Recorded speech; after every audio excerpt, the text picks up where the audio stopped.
जय श्री कृष्ण। पद्म पुराण के अनुसार जो गीता जी का सुनने का महत्व है वह इस तरह से बताई गई है। एक समय कैलाश पर्वत पर महादेव जी और पार्वती की गोष्ठी हुई। पार्वती ने पूछा, हे महादेव जी, आप ऐसे किस ज्ञान से पवित्र हैं जिससे संसार के लोग आपको शिव करके पूजते हैं। आप मृगछाला ओढ़े हैं, अंगों में शमशान की विभूति लगाए हैं, गले में सर्प और मुंडों की माला पहने हैं, उसमें तो कोई पवित्र कर्म नहीं लगता। मुझे वह ज्ञान सुनाओ। महादेव जी बोले, हे पार्वती, मैं गीता जी के ज्ञान से पवित्र हूँ, जिससे मुझे बाहर के किए हुए कर्म नहीं व्यापते।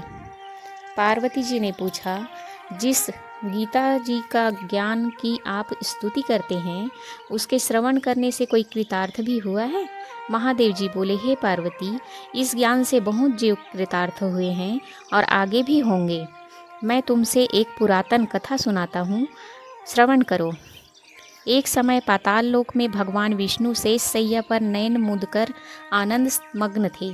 श्री लक्ष्मी जी ने चरण दबाते हुए पूछा, हे नारायण जी, तुम 14 लोकों के ईश्वर हो, तुम्हें भी निद्रा व्याप्ति है?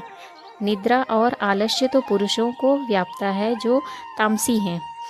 फिर आप तीनों गुणों से अतीत हो, इसलिए तुम्हें नयन मूंदने पर मुझे अत्यंत आश्चर्य है। नारायण जी बोले, हे लक्ष्मी जी, मुझको निद्रा आलस्य नहीं व्यापता। एक शब्द रूपी जो भगवत गीता है, उसमें जो ज्ञान है, मैं उस गीता के आनंद में मग्न रहता हूँ। जैसे 25 अवतार मेरे आकार रूप है, तैसे ही गीता मेरा शब्द अवतार है। 5 अध्याय मेरा मुख है, 5 अध्याय मेरी भुजा हैं, 5 अध्याय मेरा हृदय मन है, 16वां अध्याय उदर, 17वां जांघें और 18वां अध्याय मेरे चरण हैं।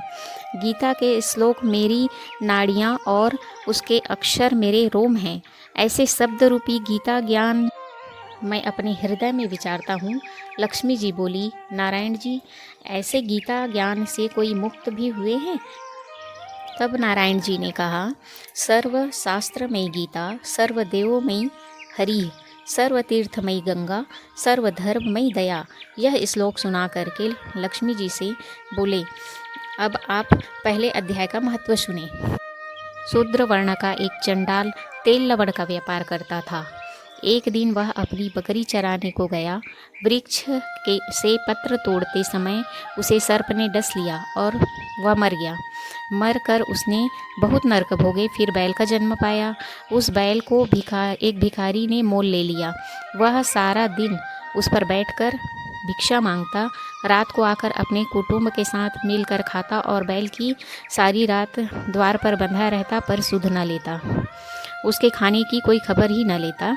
इस प्रकार कई दिन गुजर गए और बैल भूख से पड़ा रहा, पर उसके प्राण नहीं छूटे।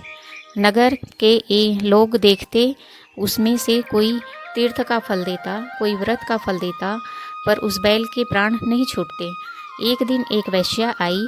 उसने लोगों से पूछा, यह भीड़ कैसी है? तो उन्होंने कहा, इस बैल के प्राण नहीं छूटते, अनेक पुण्यों के फल दे रहे हैं, तो भी इसकी गति नहीं होती।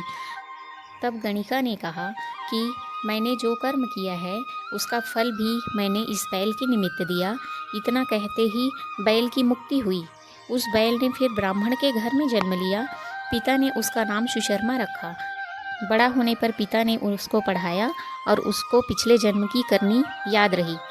उसने एक दिन दिल में सोचा, जिस वैश्या ने मुझे बैल की योनि से छुड़ाया है था, उसके दर्शन करूं। विप्र चलता चलता वैश्या के घर गया और पूछा, तू मुझे पहचानती है? गणिका ने कहा, मैं नहीं जानती, तू कौन है?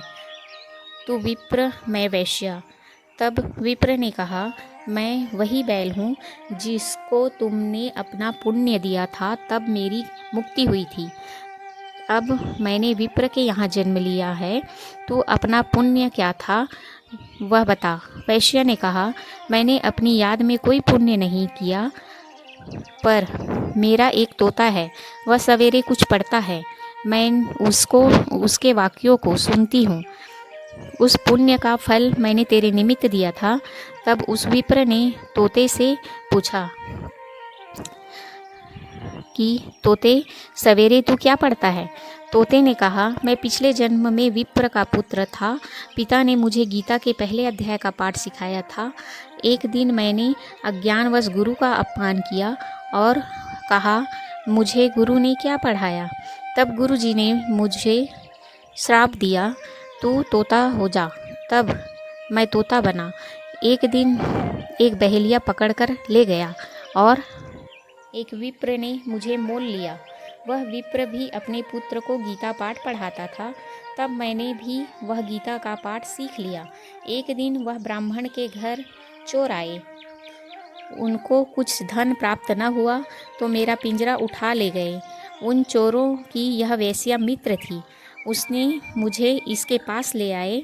इसलिए मैं नित्य गीता जी के पहले अध्याय का पाठ करता हूँ। यह वेश्या सुनती है, पर जो मैं पढ़ता हूँ इस गणिका की समझ में कुछ नहीं आता। जो मैं पढ़ता हूँ वही तेरे निमित्त दिया था। सो यह गीता जी के पहले अध्याय के पाठ का फल है। विप्र ने कहा, हे तोते, तू विप्र है, मेरे आशीर्वाद से तेरा कल्याण हो। सो हे लक्ष्मी जी, इतना कहते ही तोते की मुक्ति हुई। तब उस वैश्य ने भी भले कर्म ग्रहण किए। नित्य प्रति स्नान कर गीता जी के प्रथम अध्याय का पाठ करती। इसी कारण भले भले विप्र, क्षत्रिय और वैष्णव आदि उस वैश्य की पूजन करने लगे और विप्र अपने घर को गया। श्री नारायण जी ने कहा, लक्ष्मी जी, जो अनजाने भी गीता का पाठ श्रवण करे तिनको भी मुक्ति मिलेगी। इसका कितना फल कहिए, अतुल है। यह फल पहले अध्याय का महात्म्य मैंने तुमसे कहा, जो तूने श्रवण किया। इति श्री पद्म पुराणे श्री कृष्ण अर्जुन संवादे उत्तराखंडे गीता महात्म्ये नाम प्रथमो अध्याय समाप्त।